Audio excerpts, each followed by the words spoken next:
नमस्कार, मैं एक बार फिर हाजिर हूँ एक और कंप्लीट आईपीओ एनालिसिस की वीडियो के साथ, जिसमें आज हम बात करेंगे ओसवाल पंप्स लिमिटेड आईपीओ के बारे में। इस वीडियो में हम ये देखेंगे कि ये कंपनी करती क्या है, इसके फाइनेंशियल्स में कंपनी के ऊपर डेट कितना है, प्रॉफिट का ग्रोथ, रेवेन्यू का ग्रोथ और साथ ही साथ कंपनी का जो कैश फ्लो है वो उसके नेट प्रॉफिट के साथ चल रहा है या फिर नहीं। फिर उसके बाद जीएमपी कितना चल रहा है और एट लास्ट कंपनी में हमें लिस्टिंग गेन देखने के चांसेस हैं या फिर नहीं। इन सभी चीज़ों पे आज एकदम डिटेल में बात होगी, तो आप वीडियो को एंड तक जरूर देखना। तो चलिए शुरू करते हैं। सबसे पहले कुछ बेसिक आईपीओ डिटेल्स के बारे में बात करूं तो ये आईपीओ 13 जून से लेकर 17 जून तक ओपन रहेगा। आईपीओ का प्राइस बैंड 584 रुपीज से 614 रुपीज पर शेयर है। इस आईपीओ में आपको एक लॉट में 24 शेयर्स मिलेंगे। आईपीओ का टोटल साइज ऑलमोस्ट 1400 करोड़ है, जिसमें से फ्रेश इशू ऑलमोस्ट 900 करोड़ है और बाकी का ओएफएस है।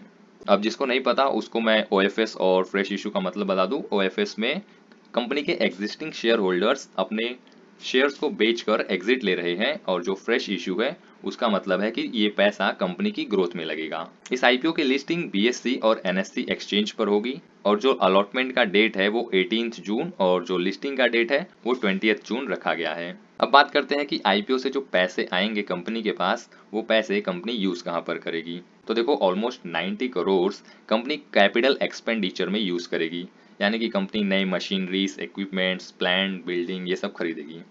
फिर उसके बाद ऑलमोस्ट 300 करोड़ कंपनी अपने एक सब्सिडरी ओसवाल सोलार में इन्वेस्ट करेगी ताकि वहां पर भी एक नया मैन्युफैक्चरिंग यूनिट सेटअप किया जा सके। फिर बाकी 280 करोड़ कंपनी अपने बोरोइंग्स को रीपेमेंट में लगाएगी। फिर उसके बाद कंपनी ऑलमोस्ट 30 करोड़ अपने जो ओसवाल सोलर जो उसकी सब्सिडरी कंपनी है उसके बोरोइंग्स को रीपे करेगी। तो यहाँ पर एक चीज आप नोट कर सकते हो कि जो फ्रेश इशू का पैसा है उसमें से सिर्फ आधा पैसा ही ग्रोथ में लग रहा है, यानी कि कंपनी नए प्लांट्स एंड सेटअप्स को करेगी और बाकी का जो आधा पैसा है उससे कंपनी सिर्फ डेट को रीपे ही कर रही है। अब बात करते हैं कंपनी के बारे में।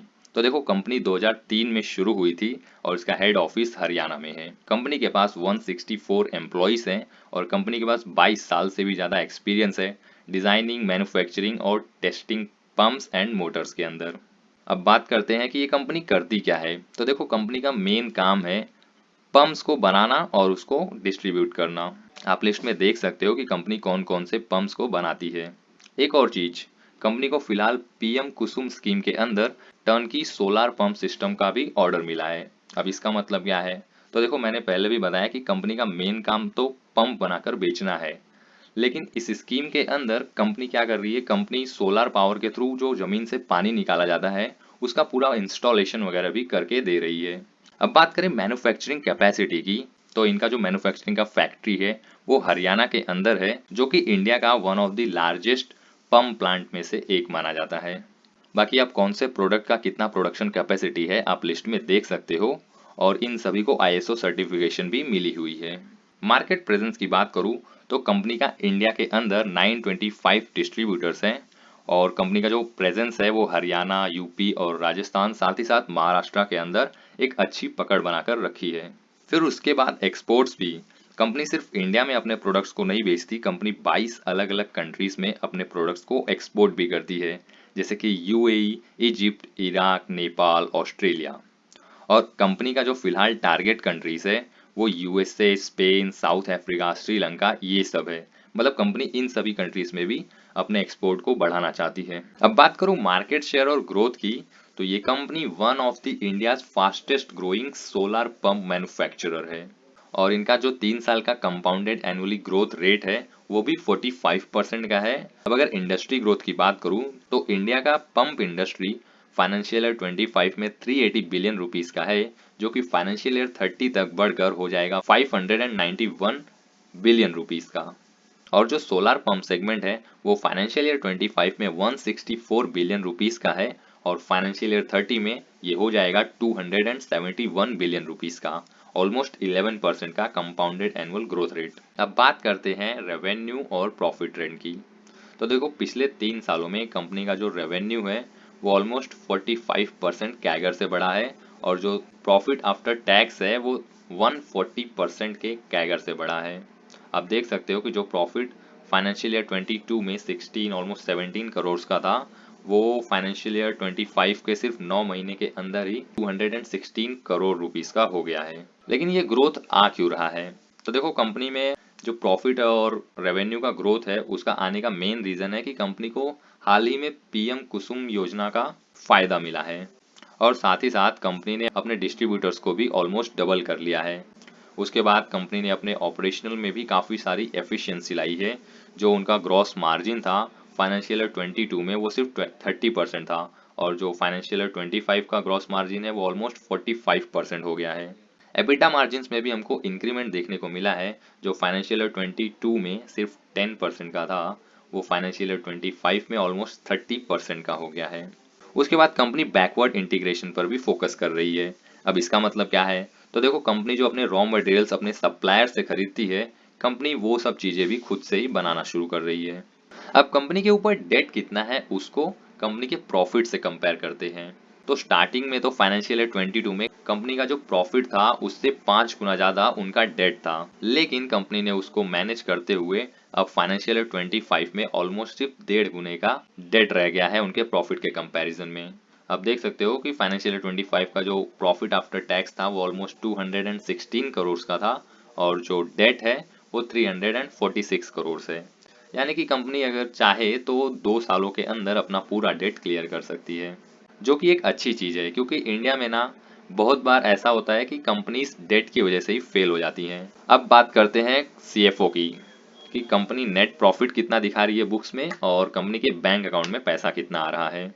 तो देखो, फाइनेंशियल ईयर 22 और 23 में कंपनी जो प्रॉफिट दिखा रही थी 16 करोड़ और 34 करोड़, उससे कई ज़्यादा कंपनी के पास पैसा आ रहा था, जो कि एक अच्छी चीज़ है। लेकिन फाइनेंशियल ईयर 24 में कुछ तो ऐसा हुआ जिसकी वजह से प्रॉफिट्स तो बुक में 97 करोड़ का आया, लेकिन बैंक अकाउंट में सिर्फ 16 करोड़ का आया। अब इसका रीज़न क्या है? तो देखो, कंपनी ने एक्सपेंशन के चलते बहुत सारा माल उधार पर बेच दिया, जिसकी वजह से उनके बुक्स में तो प्रॉफिट आ गया, लेकिन बैंक अकाउंट में पैसा नहीं आया। अब बात करते हैं नेट प्रॉफिट मार्जिन की। तो पिछले 3 सालों में हम देख रहे हैं कि कंटिन्यूसली जो उनका प्रॉफिट मार्जिन है वो बढ़ रहा है, और फाइनेंशियल ईयर 24 का जो प्रॉफिट मार्जिन था वो ऑलमोस्ट 13% का है, और किसी भी मैन्युफैक्चरिंग इंडस्ट्री में किसी भी कंपनी का ऑलमोस्ट 10% मार्जिन होता है। तो यहाँ पर तो इनका 12% का मार्जिन है, जो कि एक अच्छी चीज़ है किसी भी इन्वेस्टर्स के लिए। तो जैसे हर सिक्के के दो पहलू होते हैं, अब हम ओसवाल पंप्स के की फैक्टर्स को भी देख लेते हैं कि कंपनी में रिस्क क्या क्या है। तो देखो, कंपनी का ज़्यादातर डिपेंडेंस पीएम कुसुम स्कीम पर है, क्योंकि जो उनका 78% रेवेन्यू है वो वहीं से आता है। उसके बाद गवर्नमेंट ने अगर पेमेंट डिले किया तो जो कैश फ्लो का इश्यू है वो और बढ़ जाएगा। फिर उसके बाद कंपनी का जो मैन्युफैक्चरिंग है वो पूरा का पूरा हरियाणा में ही होता है, तो अगर वहाँ पर कोई डिसरप्शन आया तो सारे के सारी जो ऑपरेशंस हैं वो रुक जाएंगी। अब कंपनी का वैल्यूएशन देखते हैं, क्या ये अंडर वैल्यूड है या फिर ओवर वैल्यूड है। तो अगर मैं पी देखूं कंपनी का, तो आईपीओ के पहले कंपनी का पी 62 का था, और आईपीओ आने के बाद कंपनी का जो पी है वो 24 का हो जाएगा। अगर मैं इसको इंडस्ट्री के एवरेज पी से कंपेयर करूं तो वो तो डबल है, 50 का पी है इनके कॉम्पिटिटर्स का। यहाँ पर आप देख सकते हो कि शक्ति पंप्स का 66 है, फिर रोटो पंप्स का ऑलमोस्ट 42 है। तो एवरेज जो पी निकल के आ रहा है इंडस्ट्री का वो ऑलमोस्ट 50 है, और कंपनी का 24 है। तो इसको देखते हुए हम बोल सकते हैं कि वैल्यूएशन काफ़ी अट्रैक्टिव है।